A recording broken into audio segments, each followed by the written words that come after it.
The crystal wine glasses clinked as my mother raised her hand for attention, her diamond bracelet catching the light from the elaborate chandelier above our family's Christmas dinner table. I already knew what was coming. I'd seen that particular smile too many times before. Before we begin our meal, she announced to the gathered family members, "I want to address something important." Her eyes fixed on me, sitting at the far end of the table in my simple blue sweater and khakis. "James, darling, perhaps you should skip the annual New Year's retreat this year. It's becoming, well, embarrassing." My sister Victoria nodded in agreement, adjusting her Cartier watch. "The Aspen Lodge costs have gone up, Jimmy. It's really for successful family members only." I took a sip of water, noting how they'd strategically placed me at the far end of the table, away from the successful relatives.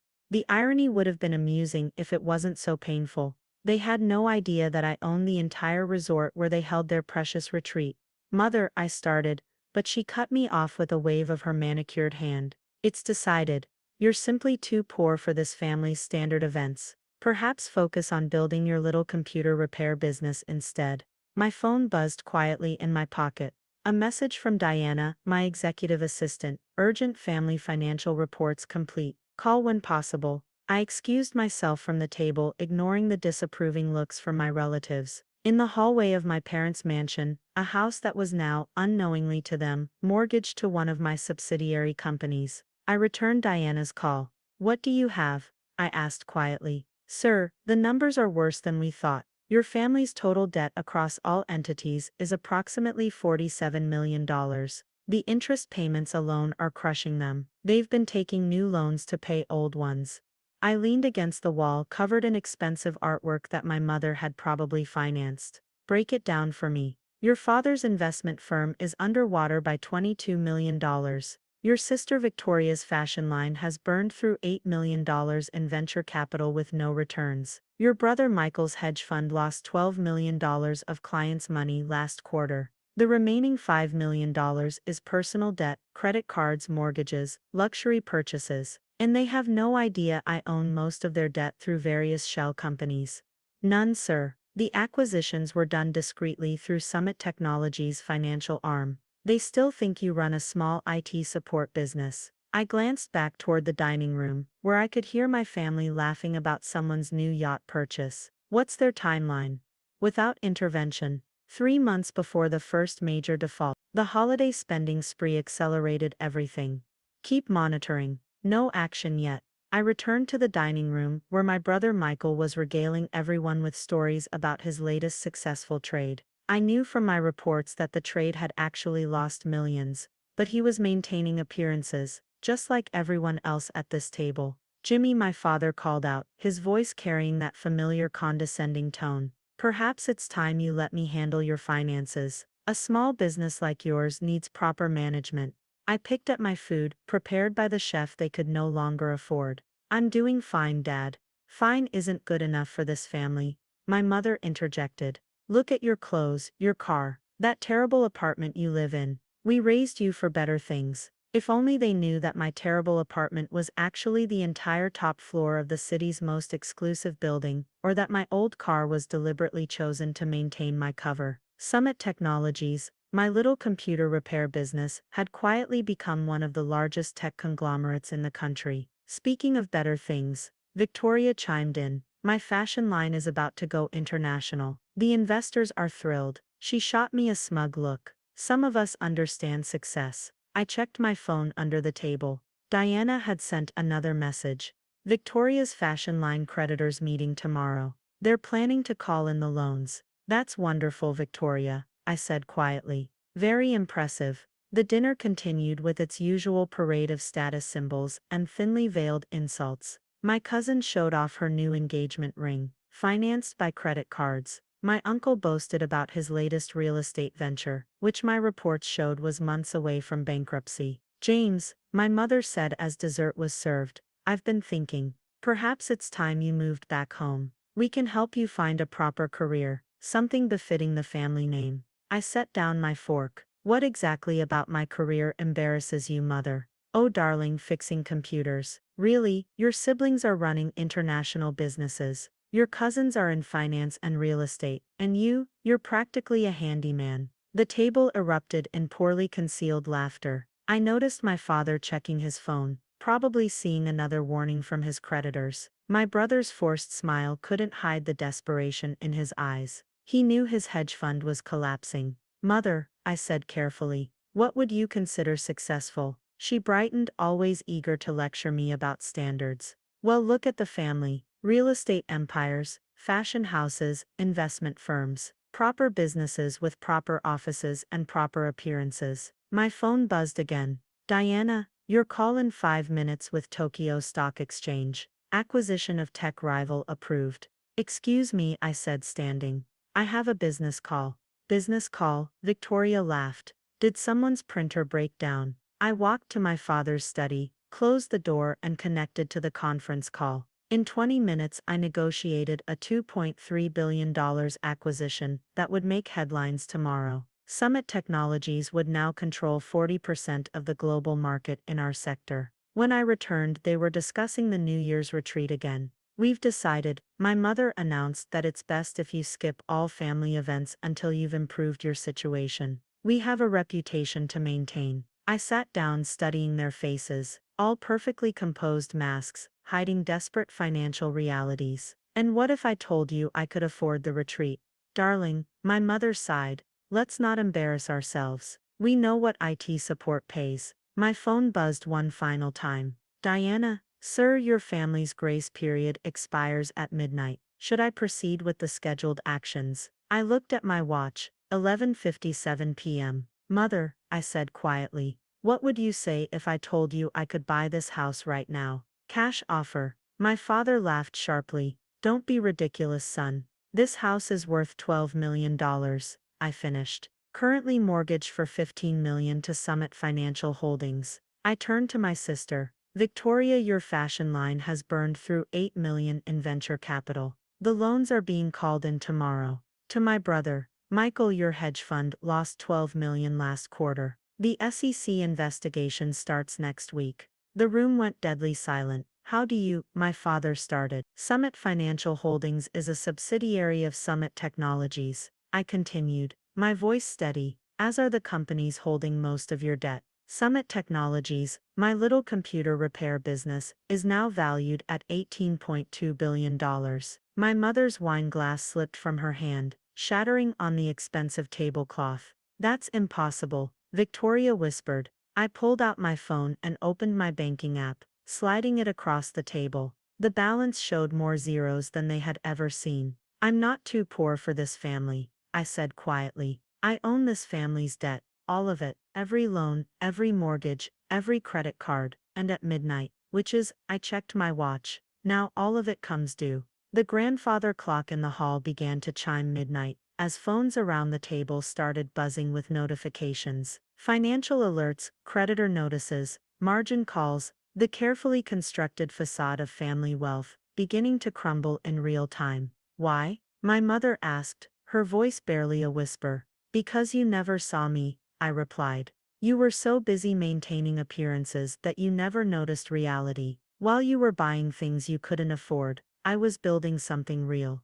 You can't do this to us, Michael protested. We're family. Family. I stood up slowly. Family doesn't humiliate each other. Family doesn't exclude members for not meeting artificial standards. And family certainly doesn't gather on Christmas to tell someone they're too poor to belong. My father, always the negotiator, found his voice. Son, we can discuss this. Make arrangements. Yes, I said, we can, but not tonight.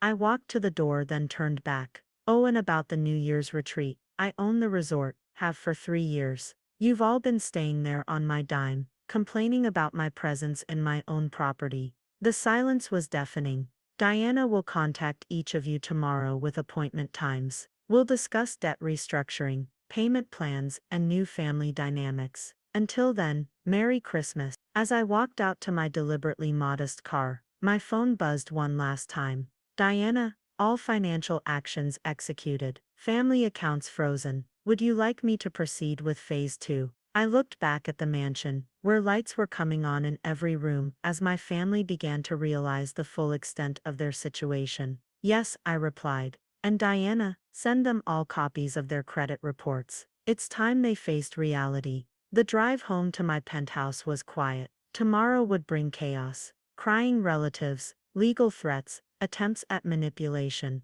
But tonight, for the first time in years, I felt truly free. My phone buzzed with family messages. Mother, please, we need to talk. Victoria, you can't do this. Michael, the SEC, please, I'll lose everything. Father, son, let's handle this like businessmen. I silenced the phone and took the private elevator to my penthouse. Tomorrow would be time enough for negotiations and reality checks. Tonight I would enjoy my Christmas dinner in peace, knowing that sometimes the best gift is the truth, even when it hurts. Diana's final message of the night. Sir, your mother is in the lobby, asking for access. Security protocol, standard procedure, I replied.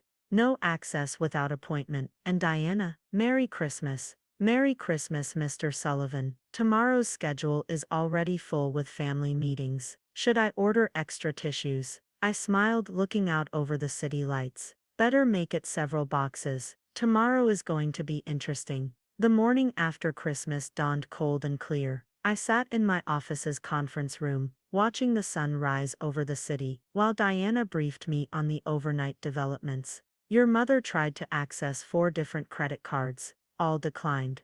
Your father attempted to transfer funds from 3 offshore accounts. Frozen. Victoria called her fashion line's investors at 3 a.m. They've all received our documentation about the company's actual financial status. Michael, she paused, checking her tablet. Michael tried to book a flight to the Cayman Islands. We've flagged his passport. Who's first today? Your father. He's already in the lobby. Arrived 45 minutes early, wearing his best suit.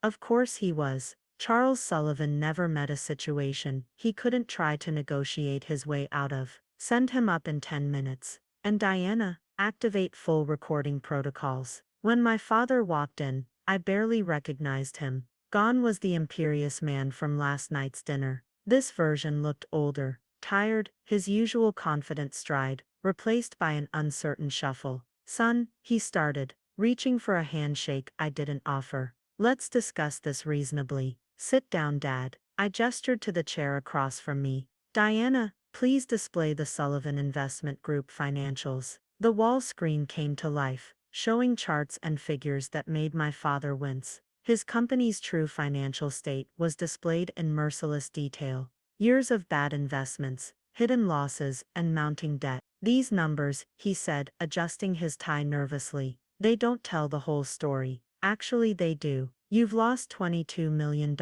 of other people's money. The only reason you're not already under investigation is because my companies have been quietly covering your margins. He leaned forward, switching to his negotiator's voice. Jimmy, we can turn this around. With your resources and my experience. Your experience in losing money, I interrupted. Or your experience in hiding losses until they become catastrophic. I taught you everything you know about business. I pulled up another screen. Summit Technologies' growth chart over the past decade. No, Dad, you taught me everything I shouldn't do. While you were chasing status and appearances, I was building something real. What do you want? He asked finally, his voice small. Full financial transparency. You step down as CEO. The company gets restructured under Summit management. You take a consulting role, limited authority, supervised decisions. You're destroying my legacy. I'm saving it. You have 2 choices: accept my terms or face bankruptcy and probable criminal charges for financial misconduct. He stared at me for a long moment, seeing me clearly perhaps for the first time. When did you become so cold? Around the same time you taught me that family worth was measured in dollar signs. I slid a contract across the table. You have until noon to sign.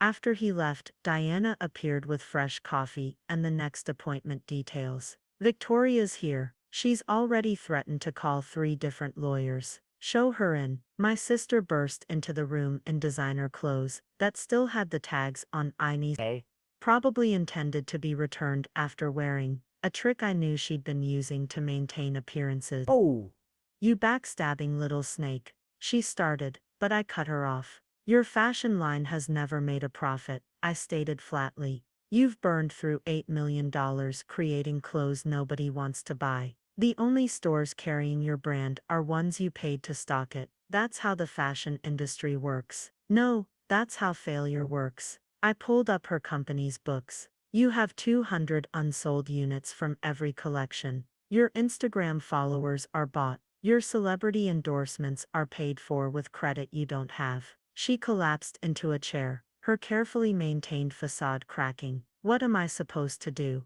Get a real job. Learn the business from the ground up. If you're serious about fashion, start as a buyer's assistant or production coordinator. Learn how it actually works instead of playing at being a designer. I can't start at the bottom. Do you know how embarrassing that would be? More embarrassing than bankruptcy. I showed her the next screen. Her personal credit report. You have $2.1 million in personal debt. Your cards are maxed out. You haven't made a real payment on anything in 6 months. Tears started smearing her expensive makeup. Mom and Dad said image was everything. That looking successful would make us successful. How's that working out? Diana brought in a box of tissues as Victoria's carefully constructed world continued to crumble. I'll need your company credit cards, store cards, and expense accounts closed by end of day. You can keep one personal card with a $5,000 limit. 5,000. I spend that much on lunch. Not anymore. I handed her another contract. Sign this and I'll clear your personal debt. But you get a fresh start on my terms. Real work, real learning, real consequences. The morning continued with similar meetings. Michael arrived with 2 lawyers, who quickly departed after seeing the SEC files we'd compiled. Cousins, aunts, and uncles filtered through, each confronting their own financial realities. At noon my mother arrived. She'd clearly been crying, her usual perfect appearance slightly disheveled. Why are you doing this to us? Interesting question, I replied. Why did you do what you did last night? We were trying to help you, to motivate you to do better, by telling me I was too poor for my own family, by excluding me from events at my own property. Diana displayed the family's complete financial picture on the screen. My mother stared at it, seeing for the first time the true state of our family's empire, built on debt, maintained by lies, and now crumbling under its own weight. All these years, she whispered, while we were looking down on you, you were living on borrowed money and borrowed time. I softened my tone slightly. The house staff you can't afford, the cars you lease to impress people you don't like, the vacations you charge to cards you can't pay off. What was it all for? Status, she said quietly. Appearances, showing everyone that the Sullivans were elite. And now? She looked up, tears in her eyes. Now we're dependent on the son we demeaned. The son I tried to exclude from Christmas dinner. No, I corrected her. Now you're facing reality. Everyone has a choice. Adapt to the new normal or lose everything. What's the new normal? I outlined the terms. Reasonable living allowances, mandatory financial counseling, real jobs for those who'd been playing at business, and most importantly, a complete reset of family dynamics. The holiday retreat is canceled, I added. Instead, the family will attend financial literacy workshops. Those who want to stay involved with family businesses will start with entry-level positions. It will destroy our reputation. Your reputation is already destroyed. You just don't know it yet because I've been hiding the evidence. I showed her the society pages I'd been suppressing. Articles about the family's financial troubles that would run if I stopped intercepting them. By late afternoon, Diana had collected signatures on all the contracts. The family's assets were now under Summit Technologies management, their debts restructured, their spending controlled. Sir, Diana reported, your brother Michael is still in the building lobby, requesting another meeting. I checked the security feed. He looked different. His expensive suit replaced by casual clothes, his arrogant posture gone. Send him up. Michael entered quietly, nothing like his usual bombastic self. The SEC files, he said without preamble. How long have you known about your illegal trades? 3 years. I've been cleaning up your messes, covering your tracks, protecting you from yourself. He sat heavily in a chair. Why didn't you stop me sooner? Would you have listened? Yesterday you thought I was a nobody who fixed computers.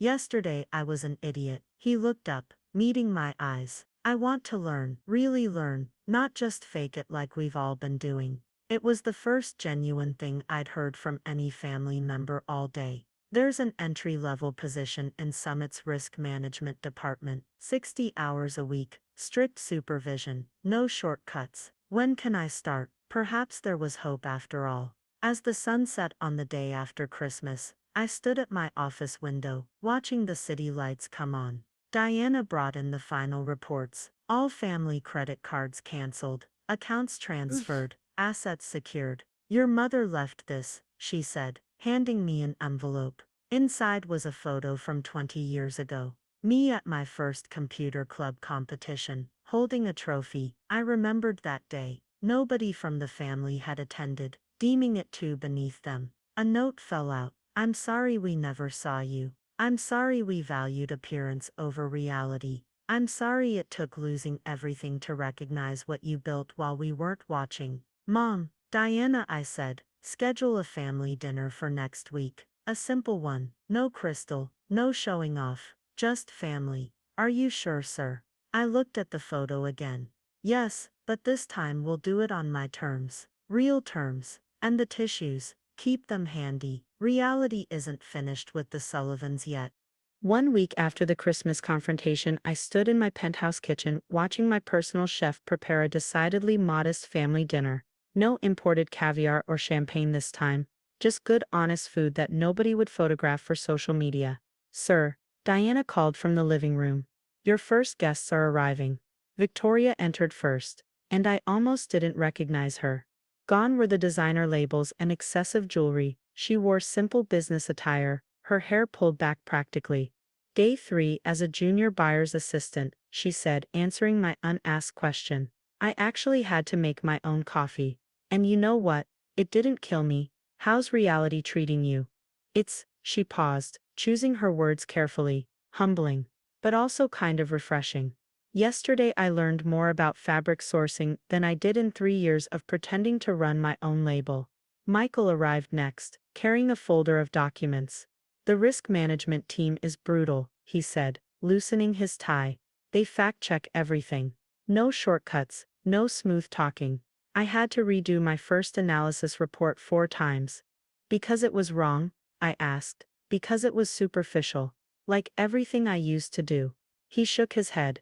They don't care about my last name, or my golf handicap. They only care if the numbers are right. Our parents arrived last. Mom wore a simple dress that probably cost less than her usual makeup budget. Dad looked smaller somehow, but more genuine without the weight of pretense. The house staff is gone, Mom said quietly. I cleaned my own bathroom yesterday. First time in 20 years. How did that feel? Like growing up, very late growing up. We gathered around my dining table. No crystal, no silver, just simple settings and honest food. The silence was awkward at first, a family unused to being real with each other. I sold my watches, Dad finally said. All of them. Turns out I only need one, and it doesn't have to cost more than a car to tell time. Diana appeared briefly to place a folder beside my plate. The latest family financial report. I opened it, scanning the numbers as my family tried not to look too anxious. Victoria, I said, your credit card spending is down 98% this week. She nodded. Turns out meal prepping is cheaper than restaurants, and my apartment's rent was ridiculous.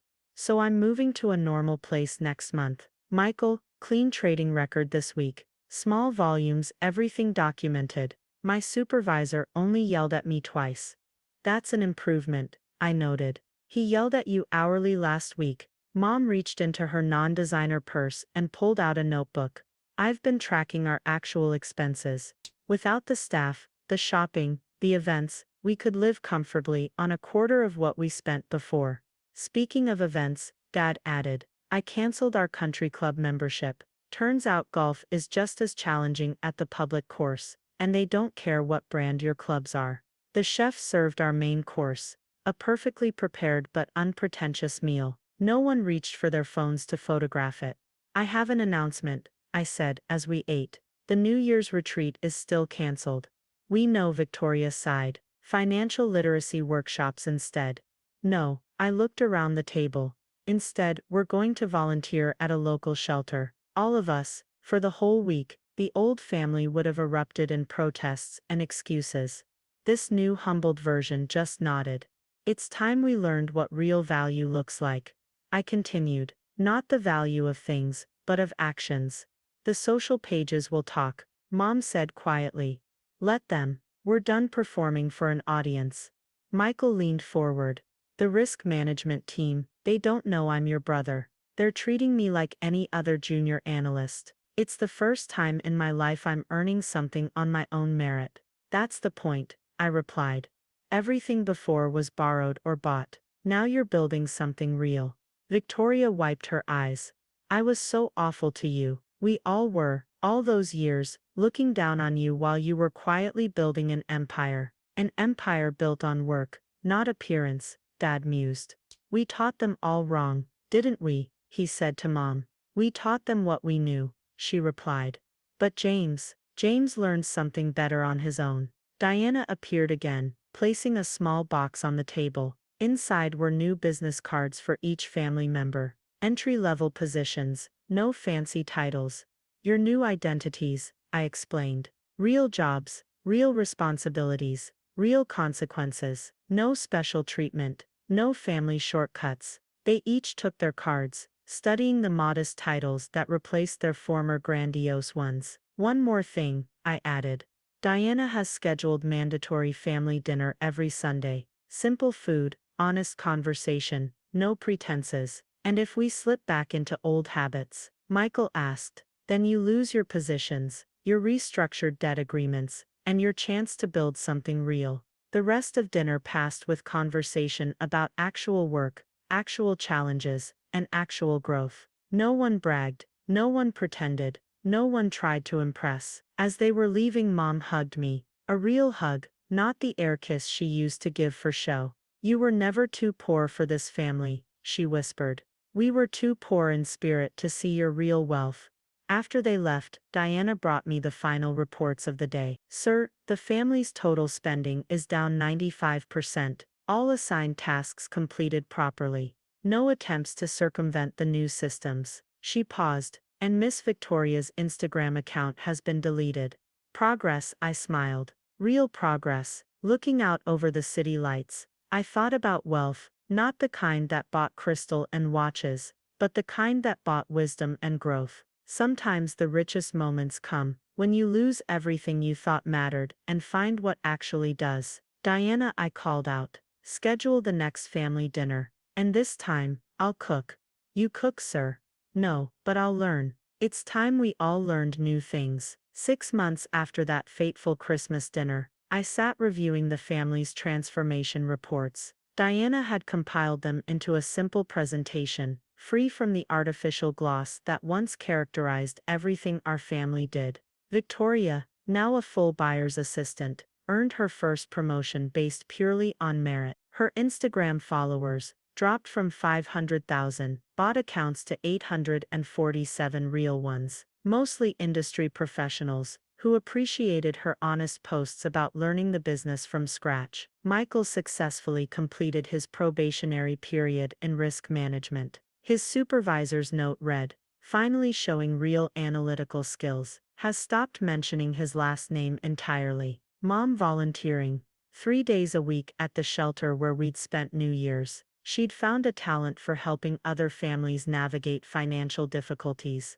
sharing her hard-learned lessons about appearance versus reality. Dad, working as a junior advisor, under strict supervision, rebuilding his reputation through careful ethical decisions rather than grand promises. The family mansion had been sold, replaced by reasonable homes they could actually afford. The society pages had run their stories about the Sullivan family's downfall, but the coverage fizzled when they realized there was no scandal, just quiet transformation. Sir, Diana interrupted my reading. Your mother is here for her scheduled meeting. Mom entered carrying a folder of her own mite, a habit she'd picked up from her financial literacy classes. No designer bag, no excessive jewelry, just a woman who had finally found her authentic self. The shelter needs funding for their education program, she said without preamble. I've prepared a proper proposal, with budgets and expected outcomes. I took the folder, noting the careful analysis and realistic numbers.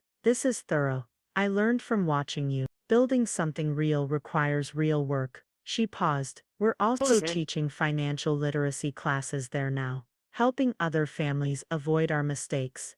How does it feel, being on the giving end of help, rather than the spending end of status? Oh, It feels, she searched for the word, sustainable, like something that can last because it's built on truth. My phone buzzed with a message from Victoria. Client loved my sourcing recommendations, based on actual market research, not what I thought would impress people.